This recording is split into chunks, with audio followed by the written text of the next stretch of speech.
जय हिंद दोस्तों, सैनिक समाचारों में आपका हार्दिक स्वागत है। सबसे पहले दोस्तों हेडलाइंस में बात करूंगा। डिफेंस पेंशनर्स के लिए अब स्पर्श की जगह एक और पेंशन सिस्टम होगा लागू। राजनाथ सिंह यानी रक्षा मंत्री जी ने घोषणा की है, जरा आपको सुनना होगा। उसके क्या फायदे होंगे, आउटरीच प्रोग्राम के बारे में बताया और कहा है कि वेटरन्स के ऊपर यदि हम कोई काम कर रहे हैं, ये मेरा एहसान नहीं है, ये मेरा धर्म है, ये मेरा कर्म है। यानी वेटरन्स ने इस देश के लिए अपना क्या बलिदान दिया, पूरा आपको भाषण सुनना होगा।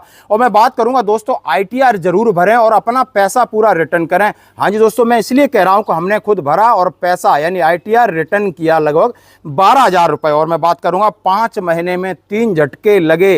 यानी इंडियन एयरफोर्स को आखिर क्या है जुगवार में समस्या कि लगातार 3 हुए हैं क्रैश। और पेंशनर्स के लिए स्पेशल मुहिम, पूरी जुलाई में एक स्पेशल मुहिम चलाई जा रही और क्रॉस कंट्री ने ली एक अधिकारी बनने वाले की जान। आखिर खबरें करते हुए साथ से सबसे पहले मैं आपके सामने बड़ी खबर लेके आया हूं और बड़ी खबर है डीएडी यानी डिफेंस अकाउंट डिपार्टमेंट के को संबोधित करते हुए माननीय रक्षा मंत्री जी राजनाथ सिंह ने क्या कहा, जरा सुने। साथियों, डिफेंस अकाउंट्स डिपार्टमेंट हमेशा से ही अपने कस्टमर सेंट्रिक अप्रोच के लिए जाना जाता रहा है।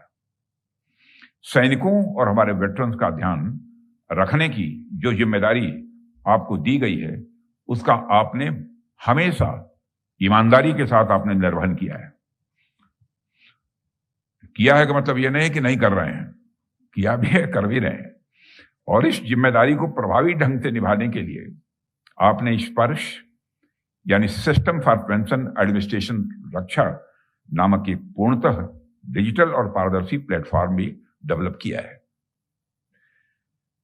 और मुझे कहते हुए खुशी होती है कि आज तक लगभग 32 लाख से भी अधिक रक्षा पेंशनरों को इस प्रणाली से जोड़ा जा चुका है।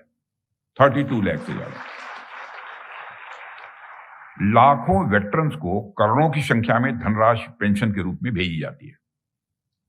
लेकिन अभी कुछ इसमें कठिनाइयां हैं, मैं जानता हूं, और उसका निराकरण करने की भी कोशिश की जा रही है। जब मैं अपने वेटरन्स के लिए इस तरह के प्रयास होते हुए देखता हूं तो मेरे जहन में यह आता है कि our strength is not just in the size of our defence budget, but in the size of our hearts and in the size of our gratitude for their sacrifice. साथियों, हमारे वेटरन्स ने देश के लिए अपनी जान की बाजी तक लगाई है। उन्होंने सीधा सीधा कहा है कि यानी वेटरन्स हमारी जिम्मेदारी है, उनका परिवार का त्याग और बलिदान। उन्होंने कहा लगभग 32 लाख लोग स्पर्श में माइग्रेट हो चुके हैं, करोड़ों की पेंशन हम वहां से सिस्टम से मिल रही है, लेकिन सिस्टम में बहुत बड़ी खामियां भी हैं, ये हम स्वीकार करते हैं। आउटरीच प्रोग्राम की बात की कि देश में कोने कोने में हर जिला हर तहसील में आउटरीच प्रोग्राम किए जाएंगे, वहां पर पेंशन संबंधी जितनी समस्याओं का निवारण किया जाएगा। इसलिए इनके और इनके परिवार के लोगों के लिए काम करना तो मैं समझता हूं कि हमारा एक सामान्य कार्य नहीं है, यह हमारा धर्म है। ध्यान दीजिए कि मैंने यह कहा कि हमारा धर्म है, यह कोई एहसान या फिर कोई दान नहीं है, यह धर्म है। इसलिए मैं स्पर्श आउटरीच प्रोग्राम के लिए विशेष बधाई देता हूं, क्योंकि इसके माध्यम से आप वेटरन्स की समस्याओं को उनके डोर स्टेप पर जाकर सुलझा रहे हैं। साथियों, इसके अलावा मुझे यह भी जानकारी दी गई है कि डिपार्टमेंट इस समय 2 अन्य महत्वपूर्ण सिस्टम, कॉम्प्रिहेंसिव पे सिस्टम और सेंट्रलाइज्ड डाटाबेस मैनेजमेंट सिस्टम पर भी इस समय काम कर रहा है, जो फिलहाल कंसेप्चुअल स्टेज में है।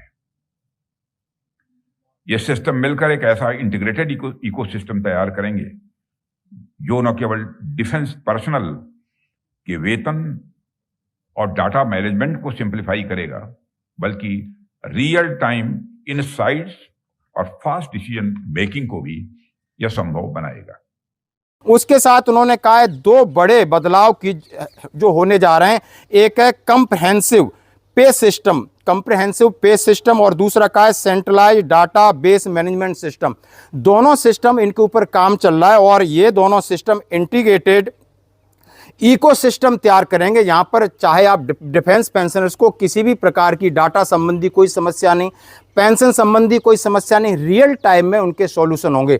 तो यानी मान के चलते हैं कि इस पर में बहुत बड़ा बदलाव हो रहा है। और दो बदलाव की बात की, कंप्रिहेंसिव पे सिस्टम आपका बनेगा और centralise data, real time data system, और इसको इंटीग्रेट करके एक आपको बहुत बड़ा एक नया सॉफ्टवेयर होगा जो कि स्पर्श की जो खामियां हैं उनको खूबियों में बदलेगा। जैसे कि माननीय रक्षा मंत्री जी कह रहे हैं, उन्होंने कहा है हमारी ये जिम्मेदारी, जब वेटरन्स का नाम सुनते हैं तो उन्होंने इतना त्याग और बलिदान किया है और उनके लिए उनका पेंशन उनकी आसानी से मिले, उनके परिवार को, ये हमारी नैतिक जिम्मेदारी बनती है, कोई एहसान नहीं है। आप ये वीडियो सुन सकते। तो दोस्तों ये थी बड़ी खबर। और दूसरी बात करूंगा आईटीआर के ऊपर, मैं आपसे बात करना चाहूंगा। जैसा कि आप सभी जानते हैं और हम देखते हैं कि आईटीआर फाइल करने के बाद रिफंड का जो इंतजार कर रहे हैं उनके लिए बड़ी खुशखबरी है। इनकम टैक्स रिटर्न भरने का प्रोसेस शुरू हो चुका है। इस बार उसकी डेडलाइन 31 जुलाई से 15 सितंबर तक बढ़ा दी है। वित्त मंत्री निर्मला सीतारमण ने यह घोषणा कर दी है कि इनकम टैक्स डिपार्टमेंट के अंदर जो भी उन्होंने ऑटोमेशन और प्रोसेस में सुधार किए हैं, हाँ जी दोस्तों, बहुत अच्छे सुधार किए हैं। यानी एक टैक्स करके रिव्यू आता है, आपके पास मैसेज आएगा आपका टैक्स भर गया है, आपसे कंफर्मेशन किया जाएगा, फिर आपका आईटीआर में रिफंड कितना है वो आपसे पूछा जाएगा। आप उनके साथ ओटीपी के साथ वेरिफिकेशन करिए और हमारा 3 दिन में जो हमारा रिफंड था 12,000 रुपये हमें मिला। और रिफंड क्यों किस लिए था कि हमने बहुत सारा पैसा, मान लो कि आप पोस्ट ऑफिस में डाल देते हैं या आपकी एफडी है, उसके ऊपर जो ब्याज लगता है उसके ऊपर आपको पेंशन में, आप समझो टैक्स में जो डिडक्शन हुआ है जो पिछले फाइनेंशियल ईयर में, आगे आपको 12 लाख का है उसमें नहीं होगा, तो उन्होंने बड़े आसानी से रिफंड कर दिया है। तो इसीलिए सबसे रिक्वेस्ट है कि अपना आईटीआर जरूर फाइल करें। यदि आपका पैसा कहीं कटा है तो आसानी से रिफंड हो जाएगा, इस बात की गारंटी है बिल्कुल। अब दोस्तों बढ़ते हैं एक और अगली खबर की तरफ, जिसमें कहा गया है कि 5 महीने में 3 झटके लगे हैं भारतीय वायुसेना को। जैसा आपने देखा होगा, कल राजस्थान चूरू में एक जुगवार फाइटर जेट क्रैश हुआ और दोनों पायलट शहीद हो गए। हाँ जी दोस्तों, ये बड़े दुख की बात है। और ये रही गनीमत, ये रही कि वो रिहायशी इलाके में नहीं गिरा, ये पायलट की सूझबूझ में उसने दिखाया और गांव खेत में जाके गिरता है और पूरा जुगवार पूरी तरह क्रैश हो जाता है। कोर्ट फनकारी के आदेश दे दिए गए। बहुत ज़रूरी है कि इसकी खामियों को देखा जाए, क्योंकि पिछले 5 महीने में 3 बड़े हादसे हुए हैं। 7 मार्च को अम्बाला में गिरा था, वहां पर पायलट एग्जिट कर गया था, बच गया था। 2 अप्रैल को गुजरात जामनगर में जुगवार गिरा, वहां पर पायलट शहीद हो गया था। और कल राजस्थान चूरू में गिरा, वहां पर दोनों पायलट शहीद हो गए। और आप देख सकते हैं जुगवार है और इसके ऊपर कोर्ट ऑफ इंक्वायरी और इसकी जांच चल रही दोस्तों। और मैं शहीद के परिवारों को, शहीदों को करता हूं नमन। दोस्तों ये होता है एक सेना की जिंदगी का एक बहुत बड़ा हिस्सा। अब मैं बात करूंगा पेंशनर्स के लिए एक स्पेशल मुहिम शुरू की गई है। और क्रॉस कंट्री के दौरान एक, यानी 20 किलोमीटर की क्रॉस कंट्री में एक नया कैडेट जो गया ओटीए में ट्रेनिंग कर रहा था, शॉर्ट सर्विस कमीशन था और उसका नाम है कुम्हार अर्थो संभाजी। एक कृषि परिवार से ताल्लुक़ रखता था, उसके पिताजी खेती किसानी करते थे और वो आईटी सेक्टर में, यानी इंजीनियरिंग किया हुआ था, आईटी सेक्टर में जॉब कर रहा था। लेकिन उसने बोला नहीं, हमें ये वर्दी चाहिए। और वर्दी के लिए इतना अच्छा ओविडेंट लड़का था कि 20 किलोमीटर क्रॉस कंट्री में सिर्फ अपने सेक्शन को जिताने के लिए लीड कर रहा था। और वहाँ वो उसकी तबीयत खराब हो जाती है और हॉस्पिटल में जाके यानी उसको मृत्यु हो जाती है। वहाँ पर आप देख सकते हो, ये भी एक हादसा जो कि सेना को साथ हुआ। अब मैं बात करूँगा पेंशनर्स के लिए बड़ी मुहिम है। आपको जुलाई अगस्त के महीने में, यानी जैसा कि पेंशन मंत्रालय जितेंद्र सिंह ने घोषणा की थी और इसकी औपचारिक शुरुआत कर दी है कि देश भर में जितने पेंशनर हैं उनकी जितने भी आपके केस आते हैं वो उन्होंने आसानी से सुलझाने की बात की। और ये मुहिम 2.0 31 जुलाई तक चलेगी। जीवन यापन में आसानी समावेश करके आप देख सकते हो। और लगभग उन्होंने कहा है 51 मंत्रालयों के और 2210 केस, दूसरों के 14,500 के लगभग उन्होंने केस खत्म किए। यदि आप सीपी ग्राम पे आप कंप्लेंट डालो तो जुलाई में आपका रिस्पांस 100% मिलेगा। ये इसका खबर का निष्कर्ष है। तो आज की खबरों में इतना ही, बने रहिए हमारे साथ। धन्यवाद साथियों। हमारे प्रधानमंत्री जी के विजन के अनुसार अभी पिछली कैबिनेट में हमने रिसर्च, डेवलपमेंट एंड इनोवेशन यानी आरडीआई स्कीम की भी एक नई शुरुआत की है। आप लोगों ने देखा होगा, लगभग सभी समाचार पत्रों के फ्रंट पेज पर यह न्यूज थी। 1 लाख करोड़ रुपए की लागत वाली यह स्कीम हाई एंड प्रोजेक्ट्स और इंपॉर्टेंट टेक्नोलॉजीज की प्राप्ति को बढ़ावा देगी। इसमें डिफेंस सेक्टर को भी प्रायोरिटी दी गई है और आपको यह देखना होगा कि इस स्कीम को हम कैसे जल्द से जल्द इफेक्टिवली इंप्लीमेंट कर पाए और डिफेंस मैन्युफैक्चरिंग कैसे इस रिसर्च एंड डेवलपमेंट प्रोजेक्ट्स को फैसिलिटेट कर पाए।